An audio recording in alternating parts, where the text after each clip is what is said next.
Muy buenos días, queridos hermanos. Vamos a tener el tema de este sábado. Ustedes saben que la semana pasada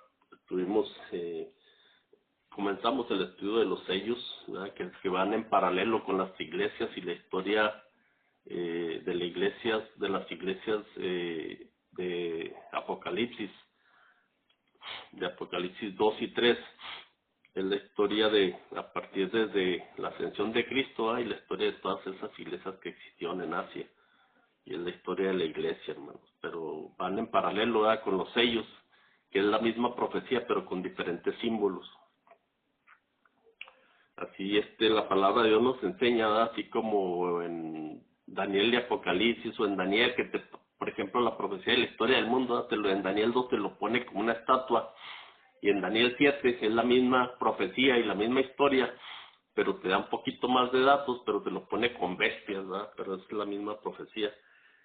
En la semana pasada estuvimos estudiando los tres primeros sellos: el caballo blanco, el caballo rojo y el caballo negro.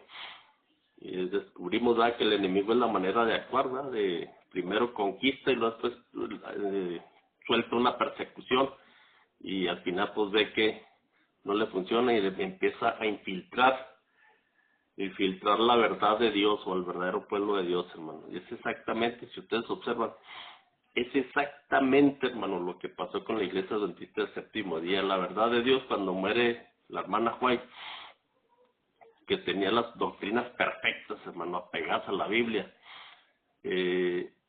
cuando la muerte de ella pasaron 15, 16 años y empezó el enemigo a infiltrar la iglesia adventista con gente jesuita, ¿verdad?, con los jesuitas, ¿verdad?, que son parte del papado, y empezaron a infiltrar la iglesia y empezaron a cambiar las doctrinas, bueno, sobre todo las doctrinas, la más importante, ¿verdad?, que es el conocimiento correcto y la adoración a un Dios verdadero, hermano, y la cambiaron por la doctrina de la Trinidad, hermano.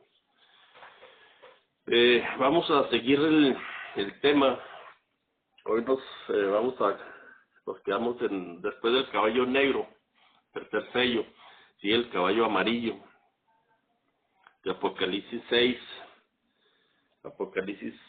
7 y 8, comienza el caballo amarillo, que significa muerte, hermanos.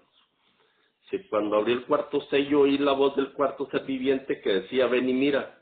Miré y aquí un caballo amarillo, y el que le montaba tenía por nombre Muerte, y el Hades le seguía, y le fue dada potestad sobre la cuarta parte de la tierra para matar con espada, con hambre, con mortandad y con las fieras de la tierra. Qué tremenda cita, hermano. Amarillo pues significa muerte. Hades es el sepulcro, hermanos. Hades, una palabra griega, ¿verdad?, que significa sepulcro, y en arameo es Seol, que es exactamente lo mismo, ¿no? Más que muchos lo traducen, yo he visto muchas iglesias evangélicas que la traducen como Hades, como infierno, hermano, pero el Hades es el sepulcro, la tumba literal, hermano, donde se entierran los muertos. Dice, el sepulcro le seguía. Ahí no dice, ¿verdad?, el infierno le seguía, porque así lo traducen muchos, y por eso, en serio, hermano, el diablo nos ha hecho bolas con las enseñanzas bíblicas en las iglesias evangélicas, con todo respeto, hermano, en serio. Y luego la bronca es que tienen muchos seguidores y toda la gente, ¿verdad?, la van tuercen las cosas, y eso es lo que van y les enseñan a mucha gente, hermano. Debemos tener mucho cuidado con eso. Entonces dice que el sepulcro le seguía. ¿Qué pasa, hermano, cuando no hay luz y pan? Recuerden que venimos del periodo, ¿verdad?, del caballo negro, y luz es la Biblia, hermano, y también el pan. El pan es la palabra de Dios también. No solo el pan vive el hombre, sino de toda palabra que sale de la boca de Dios.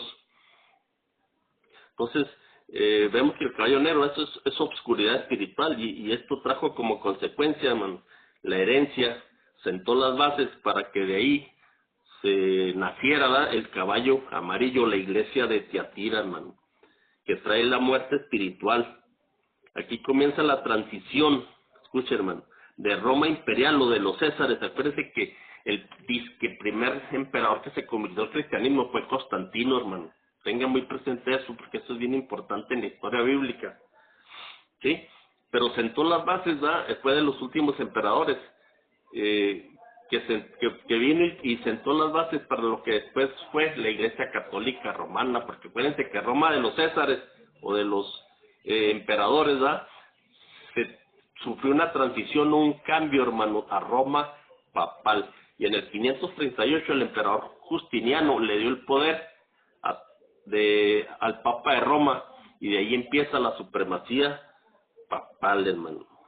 En este periodo, hermano, se une la iglesia con el Estado, formando la bestia de Apocalipsis 3, hermano, o el cuerno pequeño de Daniel 7, y comienza el periodo de los 1260 años, del 538 a 1798. Aquí el Estado, poder civil, comenzó a perseguir y matar a quienes se oponían a la iglesia. Así de ese tamaño estuvo, hermano. El Papa de Roma va con la ayuda de todos los reyes de Europa, porque tenían en su poder así, estaba el poder de ese tamaño, hermano. Acuérdense que todos los territorios de la Roma imperial le fueron heredados a Roma papal. Ellos tenían el poder y la autoridad, imagínense. Y comenzaron a perseguir y matar a quienes se oponían a la iglesia, a sus falsas enseñanzas, hermano. Todo el que se oponía a hablar en contra de sus enseñanzas, hermano, era reo de muerte. Y aquí la historia nos dice que mataron a más de 50 millones de mártires en esa supremacía papal, hermano. Literalmente la gran mayoría del mundo que lo siguió cayó en la muerte espiritual. Todos los que por miedo, como fuera, al final lo siguieron, cayeron en la muerte espiritual, hermano. Por eso es ese caballo amarillo. Falta de luz y pan, porque estaban muy escasas. Era difícil de encontrar en esos días, hermano. La Biblia era un libro prohibido, estaba en el índice de la lista negra de los libros prohibidos. ¿Por qué? Incluso, hermano, se atrevieron, hermano, para que vean, se atrevieron a escribir la Biblia solo en latín, porque era el idioma de Roma. Entonces de ahí todo el vulgo, todos los pueblos a los que tenían bajo presión, pues no entendían el latín. Por eso siempre si ustedes observan, los primeros que se opusieron a Roma, los primeros reformadores, eran monjes que sí entendían el latín y empezaron a traducir partes de la Biblia al vulgo, al idioma, al inglés, al alemán, en el caso de Martín Lutero. Y de ahí, ¿verdad?, empieza la iglesia de Sardes, ¿verdad?, que fue la iglesia después, los portantorchas, ¿verdad?, de la reforma y la contrarreforma que después sucedió por parte de la iglesia católica en el tiempo de Martín Lutero, ¿verdad? Entonces la Biblia pues era un libro prohibido. Recuerden que el trigo o la buena palabra, eso viene a finales del sello, del tercer sello, ¿verdad?, el caballo negro. Eso, la buena palabra, el trigo era la buena semilla, estaba muy cara, ¿no? Y se empezó a vender un pan adulterado, que era el pan de cebada, porque te daban una libra de trigo, te daban 6 de cebada, hermano, y ahí empezaron a darle a la gente pan adulterado, hermano, o pan barato. Pero también dice que no dañarán al aceite y al vino. El aceite, pues sabes que el aceite significa el Espíritu Santo, pues no lo pueden dañar, hermano, que a Dios no le pueden hacer nada. Y el vino significa la sangre expiatoria, hermano, la sangre expiatoria de nuestro Señor Jesucristo. Quiero leerles una cita del Conflicto de los Siglos, páginas 56 y 57, hermano, para que nos dé más luz respecto a estos temas muy interesantes, hermano, por cierto.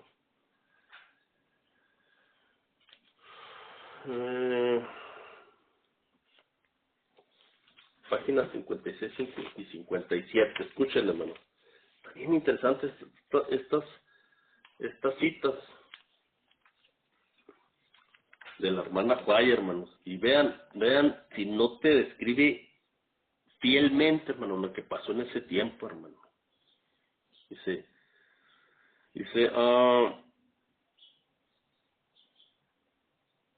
para dar a los convertidos del paganismo algo que equivaliera al culto de los ídolos y para animarles a que aceptaran nominalmente el cristianismo, se introdujo gradualmente en el culto cristiano la adoración de imágenes y de reliquias. Escuchen, hermano. Vean si no es cierto, hermano. La Iglesia Católica Romana es la única, hermano, que tiene imágenes y reliquias, ídolos, y la gente va y se postra ante ellos, por más que digan que no los adoran. Desde la palabra en el segundo mandato dice, no te postrarás ante esas imágenes. Está pisoteando el segundo mandamiento, hermano. Dice, no tendrás esas imágenes. Y ellos están llenos en sus iglesias, hermano. Este sistema de idolatría fue definitivamente sancionado por decreto de un concilio general. Para remate de su obra sacrílega, Roma se atrevió a borrar de la ley de Dios el segundo mandamiento. Ahí está, hermanos, ahí está el segundo mandamiento. El que quiera investigar y quiera abrir los ojos, hermano, con todo mi respeto, lean Éxodo 20, ahí vienen los 10 mandamientos como Dios los dio, hermanos. Y vean cómo quitaron el segundo mandamiento, hermanos, y el cuarto. El cuarto mandamiento dice, acuérdate el día sábado para santificarlo. Porque el sábado era el mandamiento donde resaltaba o enaltecía a Dios como creador de todas las cosas, hermano. Y eso no le conviene a Roma y ni le interesa, y no le conviene al diablo, hermano. Porque el diablo siempre quiso quitar a Dios como creador y que los hombres se voltearan a escuchar fábulas, hermano. Y se apartaran de la verdad bíblica, hermano. Entonces se atrevió a borrar de la ley de Dios el segundo mandamiento. Por eso en Daniel 7:25 dice, pensará en cambiar los tiempos y la ley, hermano. Este cuerno pequeño de Daniel 7, que viene siendo igual, es el papado, es la misma profecía. Ahí te muestra, pensará en cambiar los tiempos y la ley. O sea, las fiestas de Dios, ¿sí? Y la ley de Dios, hermano. Y aquí lo pueden ustedes corroborar. Y es más, lean, por favor, busquen el catecismo católico y vean que el segundo mandamiento, donde dice, ¿acuerdas? Donde dice que no tendrás imágenes ni ninguna semejanza, no te harás imágenes de ninguna semejanza de lo que está arriba en el cielo, ni abajo en la tierra, ni de Dios mismo. Dice, no te inclinarás a ellas ni las adorarás. Porque yo soy un Dios fuerte y celoso que castigo la maldad hasta la tercera y la cuarta generación. Lean ese mandamiento, hermanos. Léanlo en Éxodo 20 y vean y chequenlo con el catecismo católico y no existe, hermano.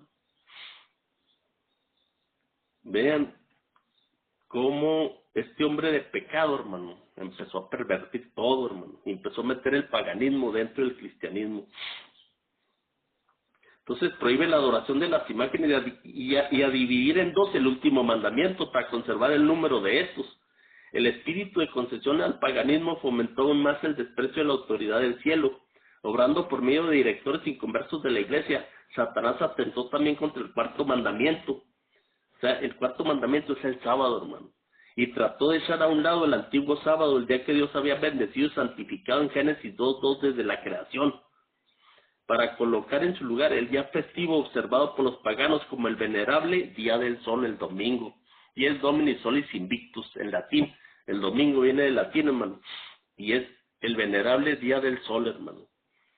Este intento que se hizo al principio abiertamente en los primeros siglos, el verdadero día de reposo, el sábado, había sido guardado por todos los cristianos, los cuales siendo celosos de la honra de Dios y creyendo que su ley era inmutable, respetaban escrupulosamente la santidad de sus preceptos, pero Satanás procedió con gran sutileza por medio de sus agentes para llegar al fin que se propusiera y llamar la atención de la gente hacia el domingo. Fue declarado día de fiesta en honor de la resurrección de Cristo.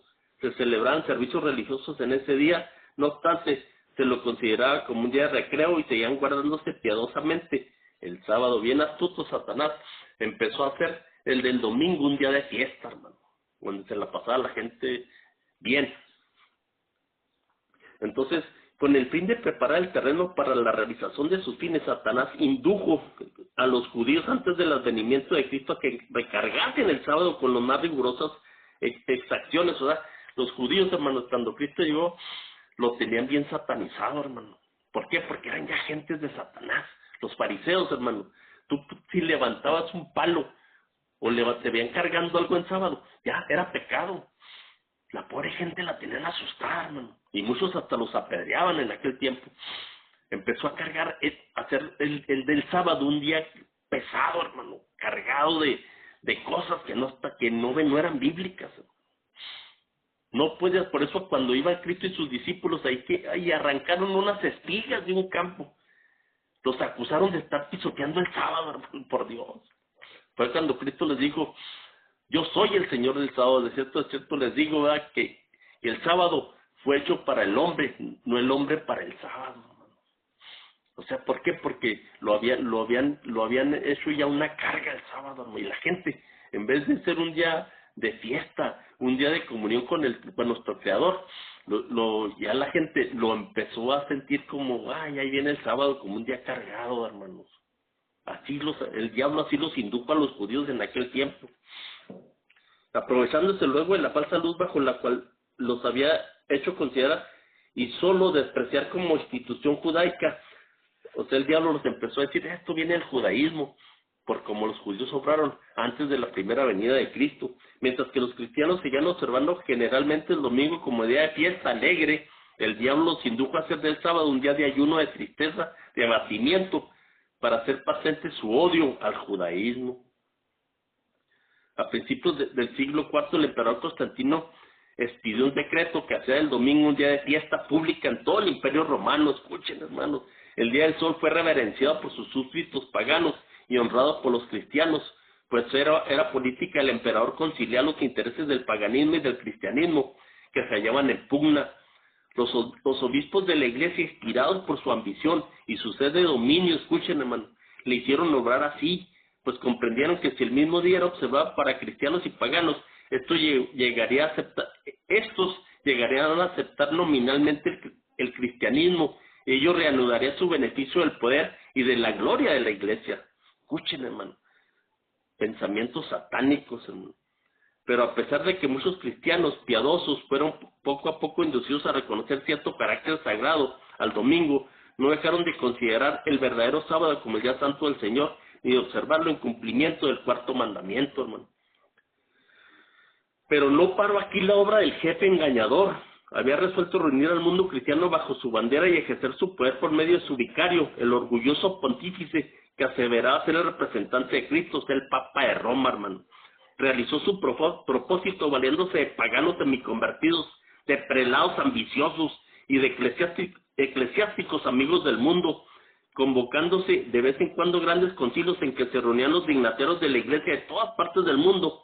Casi en cada concilio el día de reposo que Dios había instituido era deprimido poco a poco, mas en tanto que el domingo era exaltado en igual proporción. Así fue como la fiesta pagana llegó a ser honrada como institución divina, mientras que el sábado de la Biblia era declarado reliquia del judaísmo. Se pronunciaba una maldición sobre sus observadores, hermano. Ahí está.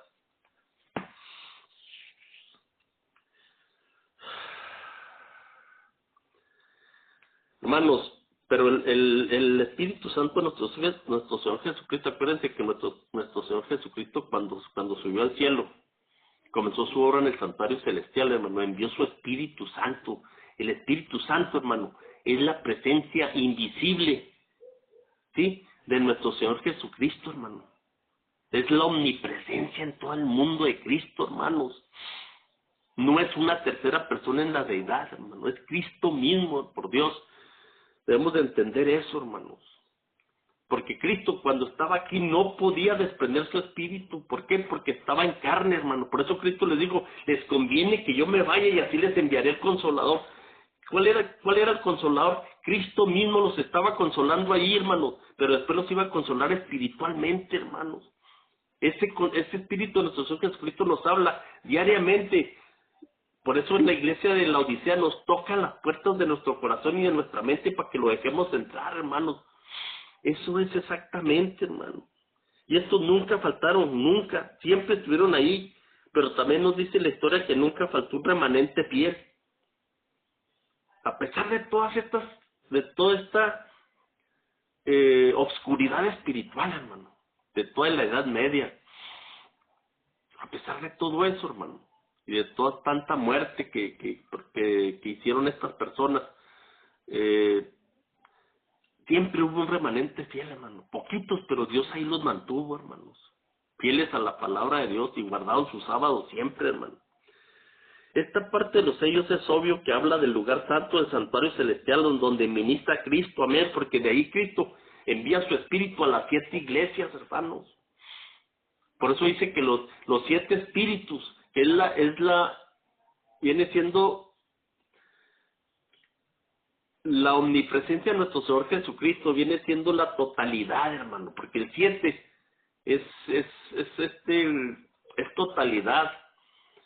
Se me fue la otra palabra, hermano, una palabra que viene siendo el 7 es un número perfecto, es el número de Dios, hermano. Y el 7 es cuando es completo, es cuando es totalidad, hermano. Por eso habla de los 7 espíritus, que está hablando de la totalidad, hermano, que es un número completo, hermano. Entonces Cristo envió ese espíritu a sus discípulos, hermanos, en la tierra, hermano, y siempre está al pendiente. ¿Por qué? Porque cuando Cristo asciende al santuario celestial que hay en el lugar santo, hermano, está el candelabro de los 7 brazos, están los panes de la proposición y está el altar del incienso, hermano, pero ese altar del incienso representa las oraciones de los discípulos de la tierra, nuestro Señor Jesucristo, hermano. El altar del candelabro de 7 brazos es esa luz que nunca se apaga. ¿Y cómo está esa luz? Siempre brillando, ¿no? Por medio de aceite, un aceite especial que se tenía en el santuario, hermanos. Y esa luz siempre está brillando para sus hijos en la tierra, hermano. Son símbolos en el Apocalipsis, hermano, que nos van enseñando. Ahí todo se tiene que ver a la luz del santuario Apocalipsis. Si no lo entiendes, si no lo ves a la luz del santuario, hermano, nunca vas a entender Apocalipsis, hermano. Se tiene que ver a la luz del santuario donde nuestro Señor Jesucristo está ministrando. Por eso Apocalipsis comienza donde nuestro Señor Jesucristo está ministrando en el lugar santo, donde Él está en los 7 candeleros. ¿Y qué dice ahí al final del capítulo 1? Los 7 candeleros significan las 7 iglesias, hermano. Por esto nos alcanza hasta nuestros días, hermano, estos errores que se cometieron en aquel tiempo. Los errores que se introdujeron desde Tiatira los tenemos hoy en casi todas las denominaciones existentes en la actualidad, hermano. Esto lo sabemos como grupo y lo hemos estudiado, hermano. Y creo que como en aquel tiempo hubo un remanente fiel a la verdad, hoy también hay un grupo que se sostendrá por la Biblia y la Biblia sola, hermano. El cual, escuchen, el tercer Elías, la iglesia final, hermano, la iglesia del tiempo del fin, no va a tener denominación o va a estar allegada a alguna organización religiosa, hermano, porque todas las organizaciones religiosas, escuchen, hermano, se oye bien grotesco, están corrompidas en este tiempo, hermano. Ese remanente va a ser un pueblo fiel a Dios, pero fuera de las iglesias, hermano. Y así como comenzó la iglesia primitiva, en las casas, hermano, así va a terminar la iglesia final, hermano. Porque todas esas organizaciones, hermano, créanlo, están torcidas y ya van siguiendo intereses humanos, hermano. Y el diablo los tiene, pero bien entrampaditos, hermano.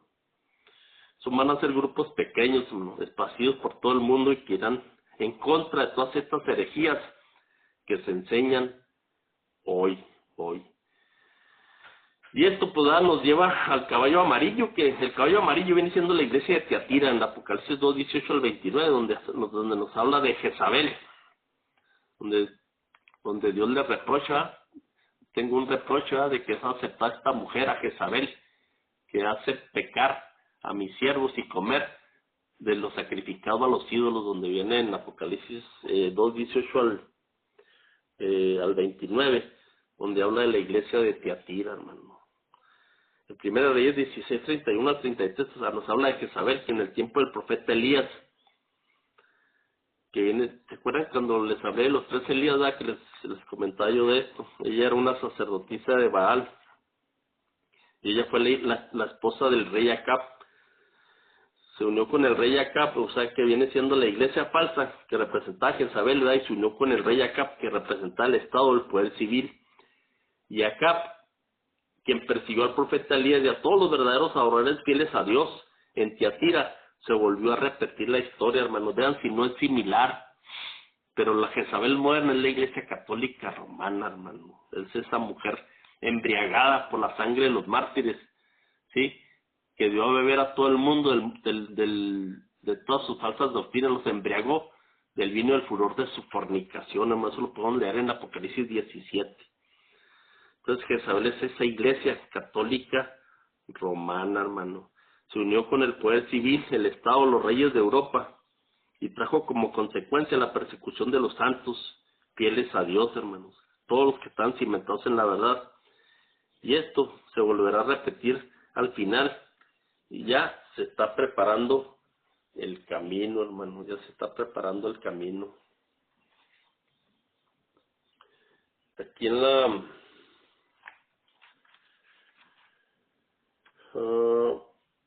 quiero leerles aquí otra, la página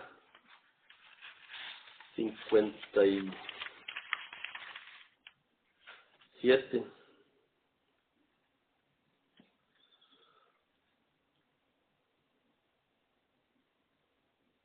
El gran apóstata todavía logró ensalzarse a sí mismo sobre todo lo que se llama Dios o que es objeto de culto, hermano. Según el Tesalonicenses 2:4, se había atrevido a alterar el único precepto de la ley divina que señalaba de un modo infalible a toda la humanidad, al Dios viviente y verdadero. En el cuarto mandamiento, Dios es dado a conocer como el creador de los cielos y de la tierra, hermano, y distinto, por lo tanto, de todos los dioses falsos, como monumento conmemorativo de la obra de la creación, pues santificó el día séptimo como día de descanso para el hombre. Estaba destinado a recordar siempre a los hombres que el Dios viviente es fuente de toda existencia y objeto de reverencia y adoración. Satanás se esfuerza por disuadir a los hombres de que se sometan a Dios y obedezcan a su ley, y por lo tanto dirige sus golpes especialmente contra el mandamiento que presenta a Dios como el Creador, hermano. Por eso es tanto odio al sábado, hermano, al sábado de Dios, hermano.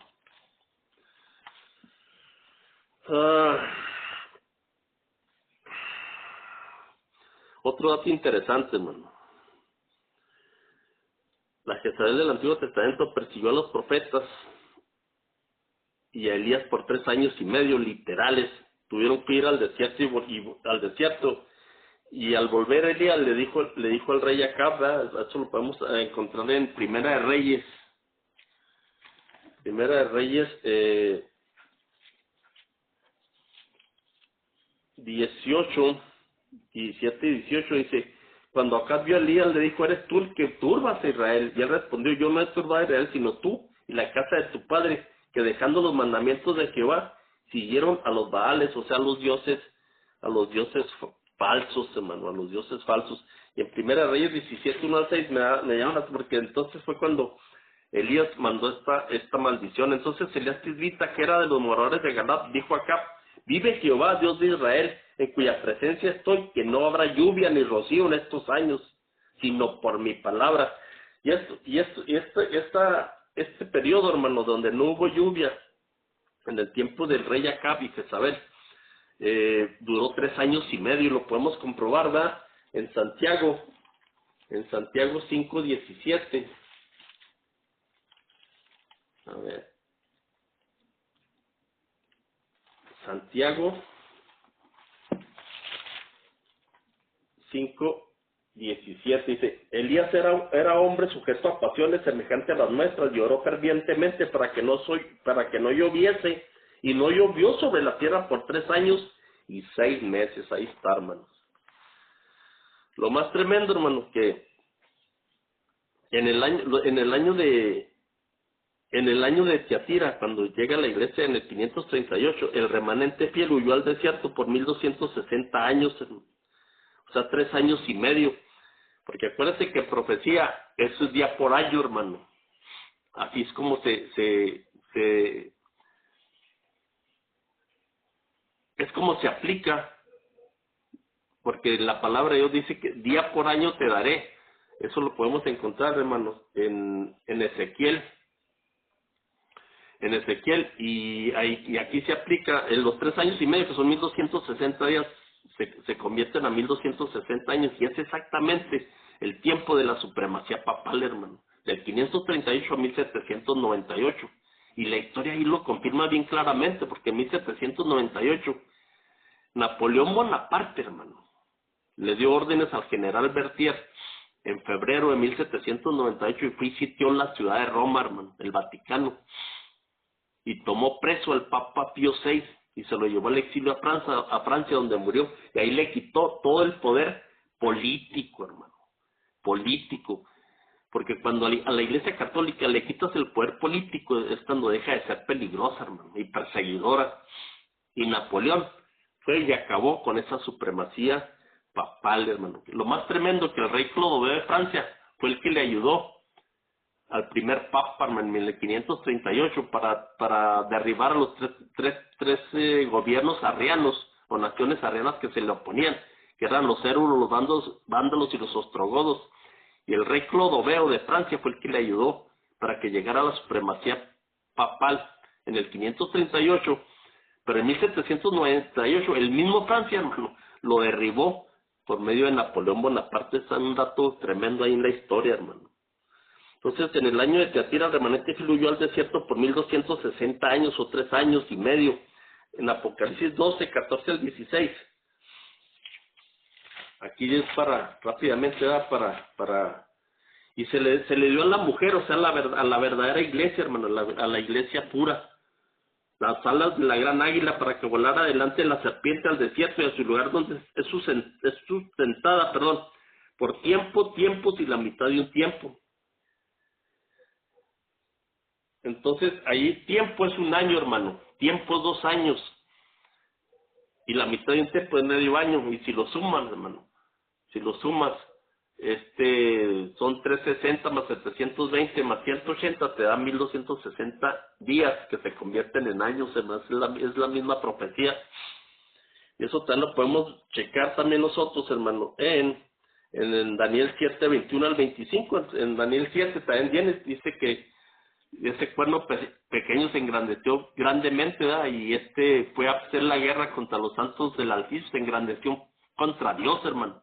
Pensará en cambiar los tiempos y la ley, y se le dio tiempos y la mitad de un tiempo. Es la misma profecía de Daniel 125 a esta que les acabo de leer de Apocalipsis 12, 14, y es la misma profecía de Daniel 13:6, donde dice, de Apocalipsis 13:6, perdón, hermano, donde dice que se le dieron 5 meses, 5 por 3, y te da los mismos 60, los mismos 1260 días, hermano. En Apocalipsis 13, también se le dio boca que hablara grandes cosas y blasfemias, y se le dio autoridad para actuar 42 meses, 42 por 30, hermano, nos da los 1260 días. Es la misma profecía, hermanos, exactamente, la misma profecía. En el conflicto de los siglos, hermano, Mateo, vamos a dar una cita aquí de Mateo rápidamente, hermano. Son algunas citas, hermano, ahí disculpen. Pido un poquito de paciencia. Es en el sermón profético de nuestro Señor Jesucristo, en Mateo 24, 21 y 22. Dice: porque habrá entonces gran tribulación, cual no ha habido desde el principio del mundo hasta ahora, y si aquellos días no fuesen acortados, nadie será salvo, mas por causa de los escogidos aquellos días serán acortados. Eso es lo que hizo nuestro Padre Celestial, hermano, en el conflicto de los siglos, cuando viene la Revolución Francesa. Usó a Francia, desgraciadamente Francia, hermano, le dio la espalda a Dios, porque la Revolución Francesa comenzó como en 1798, o en 1750 comenzó la Revolución Francesa, hermano. Entonces Dios intervino, ¿verdad? para que pararan esas persecuciones al pueblo de Dios, hermano, y usó a Francia, y desgraciadamente Francia se hizo atea, que después ya Francia pues sufrió las consecuencias, ¿verdad? de haberle dado la espalda a Dios. Fue cuando en la ciudad de París quemaron todas las Biblias, todo lo que tenía que ver con Dios, y fue cuando la época de la razón como que Y eso impera hasta nuestros días, hermano. La gente que se cree muy inteligente, que son genios, que este y que el otro. La NASA, la mayoría de ese tipo de gente no creen en un Dios, hermano. Te ven así como que, ¿cómo vas a creer tú en la Biblia, hermano? Yo creo en la razón, creo en el método científico. Y es donde empezó ese famoso, ese periodo de la razón que comenzó en Francia, hermano. Y que nos llevó, ¿verdad? Los llevó a ellos, ¿verdad? A una oscuridad tremenda. Les cayeron juicios bien tremendos en Francia, hermano. Ya no se la acababan después. Hasta que después tuvieron que reconocer después, ¿verdad? Que hay un Dios todopoderoso, ¿verdad? Que está en control de todas las cosas. Y pues vemos, ¿verdad? Después al término del periodo de la supremacía papal, ¿verdad? Que en 1798, cuando el mismo Francia, por medio de Napoleón, envía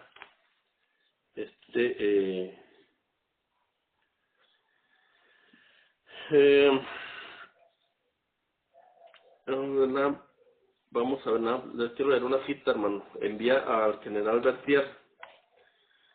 Vamos a ver en el 309, hace un pequeño párrafo de la Biblia y la Revolución Francesa, hermano. Capítulo 16 del conflicto de los siglos. La hermana Fay escribió esto. La persecución contra la iglesia no continuó durante los 1260 años. Dios, usando de misericordia por su pueblo, acortó el tiempo de tan terrible prueba. Al predecir la gran tribulación que había de venir sobre la iglesia, el Salvador había dicho: si aquellos días no fuesen acortados, ninguna carne sería salva, mas por causa de los escogidos, aquellos días serán acortados. Los acontecimientos relacionados con la reforma, las persecuciones cesaron antes del año 1798. Era lo que les estaba yo comentando ahorita, hermano. Era lo que yo les estaba comentando. Y después viene aquí después del caballo, del caballo amarillo, el cuarto sello, hermano, viene el quinto sello, de Apocalipsis 6, 9 al 11. Dice: cuando abrí el quinto sello, vi bajo el altar las almas de los que habían sido muertos por causa de la palabra de Dios y por el testimonio que tenían. Y clamaban a gran voz diciendo: ¿hasta cuándo, Señor santo y verdadero, no juzgas y venga nuestra sangre en los que moran en la tierra? Y se le dieron vestiduras blancas, y se les dijo que descansasen todavía un poco de tiempo hasta que se completara el número de sus consiervos y sus hermanos, que también habían de ser muertos como ellos. Está hablando del quinto sello, hermano. Alma, hermanos, significa viene la palabra hebrea nefesh, significa persona, vida, hombres o animales, o pronombre personal, hermano. Aquí dice que las personas u hombres que murieron en el periodo del caballo amarillo, Tiatira, o sea, los mártires, clamaban a Dios por justicia en el quinto sello, hermano. O sea, su sangre derramada le pide a Dios justicia, ¿verdad? Aquí jamás se refiere aquí a espíritus que claman a Dios, hermano, porque en serio, todas esas falsas enseñanzas que ha metido el diablo en las iglesias de la inmortalidad del alma, de que hay vida después de la muerte, se agarran de este tipo de textos, hermano, para lancetear a la pobre gente y enseñarles cosas torcidas, hermano. Entonces aquí dice que la justicia de Dios, la justicia, la sangre de estos mártires, ¿verdad?, clama por justicia a Dios, ¿verdad? Y aquí jamás se refiere aquí a espíritus que claman a Dios. Ojo con esto, hermano, porque es un versículo, ¿verdad?, que se tergiversan mucho. Por eso los sellos son consecuentes o tienen secuencia. Uno trae al otro como consecuencia, hermano. Hasta ahorita lo que hemos estudiado, eso es lo que hemos visto. Y todavía esto, hermano, nos enseña que hay una secuencia de sucesos en la historia que nos llevan al entendimiento de los sellos, hermano. En el verso 10 dice: ¿hasta cuándo, Señor santo y verdadero, no juzgas y vengan nuestra sangre en los que moran en la tierra? Escuchen. Verso 11: hasta que se complete el número de los mártires se les pide paciencia, hermano. En Daniel 8:2 dice: el ejército fue entregado, o sea, la iglesia pura, fue en esos periodos tan tremendos, hermano. Porque en el verso 3 dice: ¿hasta cuándo será pisoteado? Daniel 8:12 y 13. ¿Hasta cuándo será pisoteado? En el verso 14 dice de Daniel 8: hasta 2300 días, y el santuario será purificado, o sea, el juicio. Y se les dan ropas blancas, igual que a los mártires del quinto sello, hermano. la relación de estas citas, Daniel 7, 22 y 9, 10. ¿Hasta cuándo van a ser pisoteados los santos? Hasta que venga el juicio y se entregue el reino a los santos del Altísimo. Amén. Esto es la conexión del cuarto sello y el quinto sello, o sea, la iglesia de Tiatira y la iglesia de Sardis, porque Dios de ahí empieza a levantar la verdad, mi hermano, la verdad que se había oscurecido por medio de del tercero y cuarto sello, que viene siendo la conversión de Constantino y la supremacía papal. Dios en la iglesia de Sardis le levanta a los reformadores, hermano, y se empieza a esclarecer esas verdades bíblicas que habían estado ocultas, hermano, por muchos años, por siglos. Imagínense, la supremacía papal fueron 1260 años, hermano. Y Dios empieza a levantar la iglesia de Sardis, que es la iglesia de los reformadores, hermano. Cuando empieza a levantar a Hus, a Jerónimo, a Lutero, todos esos grandes hombres, ¿verdad?, que empezaron a hacer brillar la verdad bíblica, hermano. De hecho, Lutero escribió transcribió la Biblia del latín al alemán, hermano. Y mucha gente empezó a conocer más de la palabra de Dios, hermano, de la palabra de Dios. Entonces ahí vemos la secuencia, cómo estos mártires, ¿verdad?, le piden a Dios para que los venga, ¿verdad?, por justicia. Esa sangre derramada, clamaba a Dios por justicia, así como en el tiempo ¿se acuerdan? Cuando Caín mató a Abel, ¿verdad? Esa sangre de Abel clamaba, no de que el espíritu de Abel estaba clamando a Dios, claro que no, hermano. Esa sangre derramada clamaba por justicia a Dios, y es exactamente lo mismo, hermano. Es exactamente lo mismo. Voy a leerles un poquito más el capítulo 4, fieles por tantocha ante el conflicto de los siglos. Vemos cómo se fue levantando poco a poco grandes hombres, hermanos, fieles por tantorchas. Página 66 y 67 dice: aunque sumida la tierra en tinieblas durante el largo periodo de la supremacía papal, la luz de la verdad no pudo apagarse por completo. En todas las edades hubo testigos de Dios, hombres que conservaron su fe en Cristo como único mediador entre Dios y los hombres, que reconocían la Biblia como única regla de su vida y santificaban el verdadero día de reposo, o sea, el sábado. Nunca sabrá la posteridad cuánto debe el mundo a estos hombres, hermano. Se les marcaba como herejes, los móviles que los inspiraban eran impugnados, su carácter difamado, sus escritos prohibidos, adulterados y mutilados. Sin embargo, permanecieron firmes de siglo en siglo, conservaron pura su fe como herencia sagrada para las generaciones futuras, hermano, futuras. La historia del pueblo de Dios durante los siglos de oscuridad que siguieron a la supremacía de Roma está escrita en el cielo, aunque ocupa escaso lugar en las crónicas de la humanidad. Pocas son las huellas de su existencia, pueden encontrarse fuera de las que se encuentran en las acusaciones de sus perseguidores. La política de Roma consistió en hacer desaparecer toda huella de oposición a sus doctrinas y decretos. Trató de destruir todo lo que era herético, bien se tratase de personas o de escritos. Las simples expresiones de duda y objeciones acerca de la autoridad de las dogmas papales bastaban para quitarle la vida al rico, al pobre, al poderoso, al humilde. Igualmente se esforzó Roma en destruir todo lo que denunciase su crueldad contra los disidentes. Los concilios papales decretaron que los libros o escritos que hablasen sobre el particular fueran quemados.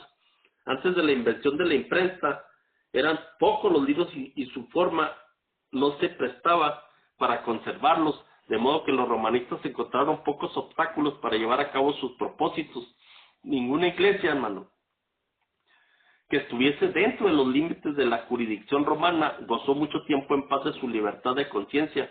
No bien se hubo hecho dueño del poder, el papado extendió sus brazos para aplastar a todo el que rehusara reconocer su gobierno, y una tras otra las iglesias se sometieron a su dominio, y empiezan los portantochas en Gran Bretaña, en los Alpes suizos, en Baviera, en Alemania. Toda Europa poco a poco empezó a restaurarse la verdad de Dios, hermano. Y ustedes observan, hermano, que Roma siempre ha estado en contra de la libertad de conciencia, hermano. Y observen todas las encíclicas del Papa de Roma en la actualidad, hermano, del Papa Francisco, están en contra de la libertad de conciencia, hermano. Roma no quiere que el mundo tenga libertad para decidir o escoger, ¿sí?, lo que más le convenga en cuestión de seguir las cosas, más que nada siguiendo las palabras de Dios correctamente, hermano. A Roma no le conviene eso. Por eso el Papa Roma, vean en sus encíclicas que acaba de sacar el Papa, hermano. Laudato Si, y luego la Fratelli Tutti, y la última, que ya no me acuerdo, la última que les expliqué, donde él habla, ¿verdad?, de una libertad tutelada, que él no quiere que los hombres tengan libertad, hermano. Él quiere que ellos decidir qué hagas tú, a quién sigas, y claro que ellos van a decidir para que los vuelvas a aceptar a ellos, hermano, y tengas tú que decidir por la Iglesia Católica Romana, hermano, o por todas esas iglesias falsas que ya están siguiendo a Roma, que a ellos ya no les está incomodando en este tiempo, ya están unidas, hermano, que todos en conjunto van a formar el falso profeta y Babilonia la Grande, que viene siendo la bestia, el falso profeta, hermano, y el dragón unidos, hermano, y van a engañar al mundo por medio del espiritismo, hermano, que ya está muy poderoso en este tiempo, hermano. Y vean que ellos, pues no, ellos quieren siempre mandarte, hermano, y ellos no les interesa que tú tengas la libertad de decidir. Ellos quieren decidir qué casa tienes, qué carro usas, dónde vivas, y claro, tienes que ser la iglesia, tienes que ser católico, apostólico, romano, o todas las iglesias falsas que están en este tiempo, que ya están unidas, y claro que a ellos no les incomoda eso, hermano. Y clarito, claro que sí, hermano, tienes que aceptar adorar a Dios por medio de una Trinidad, hermano, y vas a tener que adorar en el día domingo, hermano, que es la marca de la bestia. Exactamente así está la situación en este tiempo, hermano. Y pues vamos a seguir para la próxima semana, hermano, con la última parte, cuando viene el sexto sello. Y el séptimo sello, hermano, ya para terminar este estudio, que está muy interesante, pero es mucha información, hermano. No quiero atobagarlos de tanta información, pero yo creo que lo más importante, hermanos, es de que salgamos bendecidos y podamos abrir los ojos respecto a dónde nos lleva el enemigo, hermanos, y a entender todo esto y ser fieles a Dios, que es lo más importante, hermanos. Y siempre al final de cuentas acuérdense que el pueblo de Dios de los últimos días va a tener la Biblia y la Biblia sola como única regla de fe, hermanos. Pero para poder dar cuenta de nuestra fe tenemos que entender todo esto, hermano. Porque acuérdense que el pueblo sin profecía, hermano, fácil, hermano, va a ser desparramado, va a ser dividido, y lo van a engañar, hermano. Lo van a engañar, nuestro Señor Jesucristo lo dijo, a muchos serán engañados en aquel tiempo. Habla mucho de él en su sermón profético, el tiempo del fin, hermano. Así que pongamos mucha atención a todo eso. Dios nos llene de grandes bendiciones, hermano. Reflexionemos de los tiempos que estamos viviendo, y que, una disculpa, ¿verdad?, porque también pues son temas un poquito cansados, pero vale la pena ponerles atención, hermano, porque está nuestra vida eterna en juego, hermano. Dios me los bendiga, nos vemos para el próximo mensaje, y que Dios me los llene de gran bendición, hermano, es mi gran deseo. Un abrazo y que estén bien, hermano. Amén.